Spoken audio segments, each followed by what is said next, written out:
થોડીક માહિતી આપીશ. જેમ નિર્ણય લીધો છે કે દરેક સ્કૂલમાં નાના વિદ્યાર્થીઓ દ્વારા સુગર બોર્ડની રચના કરવામાં આવશે. ડાયાબિટીસ મેલિટસ ડાયાબિટીસ તરીકે ઓળખવામાં આવે છે. તે ઉચ્ચ અંતઃસ્રાવનું જૂથ બની ગયેલું હોય છે. સ્વાદુપિંડમાંથી ઉત્પન્ન થતું ઇન્સ્યુલિન ન ઉત્પન્ન થવાને કારણે ડાયાબિટીસ થાય છે. વધારે પડતું ભૂખ લાગવું, તરસ લાગવી, આંખે દેખાવું નહીં, આ બધા ડાયાબિટીસના મુખ્ય લક્ષણો છે. ડાયાબિટીસ બે પ્રકારની હોય છે. ટાઈપ 1 માં ઇન્સ્યુલિનનું ઇન્જેક્શન લેવું તે ટાઈપ 1 છે, અને ટાઈપ 2 માં કે નાના બાળકોને ડાયાબિટીસ થઈ રહ્યું છે.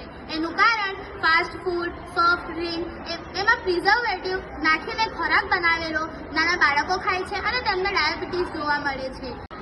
તે અંતર્ગત સુમન હાઈસ્કૂલ નંબર 4 ની વિદ્યાર્થીઓ મળીને સુગર બોર્ડની રચના કરી છે. Thank you.